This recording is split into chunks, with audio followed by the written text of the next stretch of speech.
Namaste, viewers. Jnana Degula welcomes you. In this episode, we will see the story of King Bhima. This story, King Bhima, is a different one from the regular Bhima, who is one of the Pancha Pandavas. This Bhima was a king of Vidarbha. He was the father of Damayanti. Let us go through this story. There are a lot of such names, similar names in Ramayana and then even Mahabharata also in our epics. The names keep repeating, and they in different contexts. These names are in different stories. These names are being used. Now, this king Bhima of Vidarbha was a powerful and he was a virtuous ruler of his state Vidarbha. Vidarbha is a very ancient kingdom in India. This name appears from very age old ancient times. His queen was Sunanda. They were having a beautiful daughter named Damayanti. Damayanti's story is well known, but King Bhima's was her father, and then Sunanda was her mother. Damayanti was exceptionally beautiful. She had a uh, grace, and then she was very virtuous. She was known for her extraordinary beauty, grace, and virtues. The Damayanti's beauty, grace, everything, it spread far and wide to all nearby kingdoms and far away kingdoms also. And many princes from various kingdoms desired to marry her. During those days, these kings and many people, they used to marry several girls.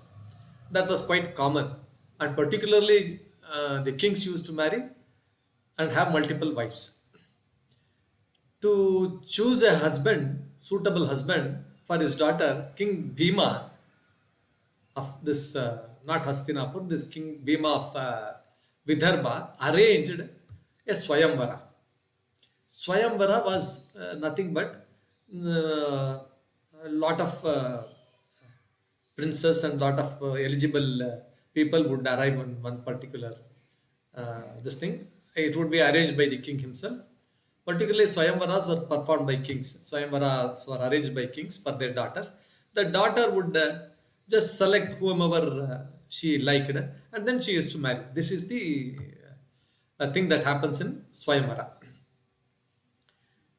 Likewise, here also King Bhima of Vidarbha, arranged a grand ceremony for Damayanti, and Damayanti could choose any husband of her choice, and all the princes, all the people would be all the uh, eligible people would be described, their kingdom, their prowess, everything would be described, and the daughter would be knowing much before their arrival also. That was also there. So like this, it used to be conducted. The news of Damayanti's Swayamvara reached divine realms. That means outside this earth also, and it even reached the ears of gods and celestial beings, gods, and then those Indra, all those things, Agni, Vayu, like this.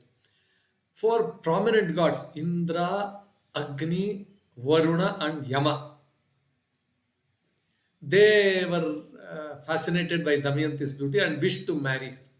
The story goes, we don't know whether they uh, how they came. Anyway, the story is like this: God Indra, king of gods; Agni, the god of fire; Varuna, the god of water; and Yama, the god of death. All these four people came there.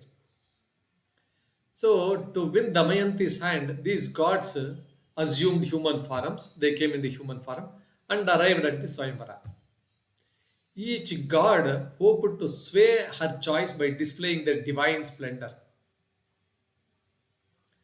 However, Damayanti was faced with a difficult decision as all the suitors were incredibly handsome and powerful. See, all these four people, they were very beautiful, handsome, and all those things. She was in dilemma, what whom to select, and all those things. In the meantime, this Damayanti's heart was drawn by Nala. She was in love with Nala, the king of Nishada. Nala was a king of Nishada, and this girl Damayanti is from Vidarbha. Vidarbha's ruler was um, uh, what's his name, Bhima, and then his wife Sunanda was the daughter of Damayanti. Now she was in love with this Nala. They had some exchange of you know love sites, and then she was interested in Nala. Despite not being a god, Nala was known for his exceptional qualities, including his wisdom, valor, and virtue. He was a wonderful person. So she chose Nala as her husband by placing a garland around his neck, signifying her selection.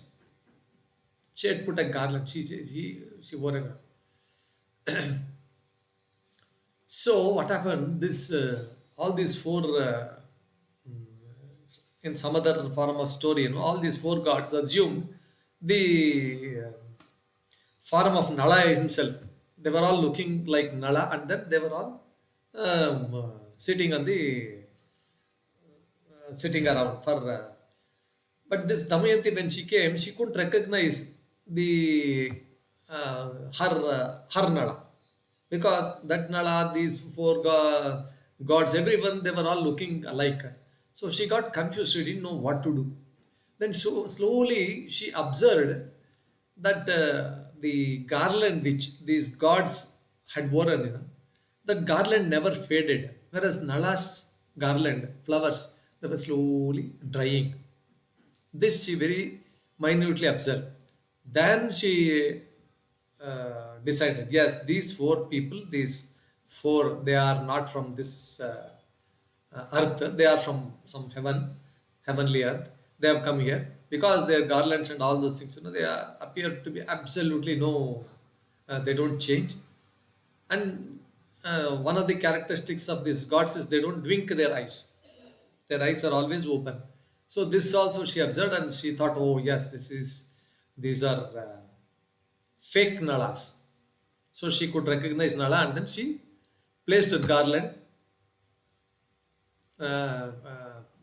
and she put her garland on Nala, and she married. She this it signified is her selection, and then she said, "I will marry this Nala." This choice angered these four gods, and they left the Swayamvara in frustration. All these gods. However, their anger would later lead to significant events in the story of Nala and Damayanti. Anyway, the story of Nala and Damayanti continues with their marriage and the trials and tribulations they face, including the influence of the gods, the loss of their kingdom, and their eventual reunion. It's a very great story. Nala Damayanti story. They had to face a lot of turmoils, a lot of difficulties in their life, all those things. This is the story of Bhima's daughter Damayanti and Nala. Now, while King Bhima of Vidarbha is not well known as some other characters in the Mahabharata, his role in organizing Damayanti's Swayamvara is a very crucial part of the story of Nala and Damayanti. It's a great story. Viewers, with this story of Bhima, of not of Pandu, one of the Pandu Putras, he is Bhima from Vidarbha Desha. We conclude this episode of Bhima. Thank you for your valuable time in listening to this video. Please post your comments, like, share, and then subscribe to our channel. Share with your friends. Thank you, viewers, once again.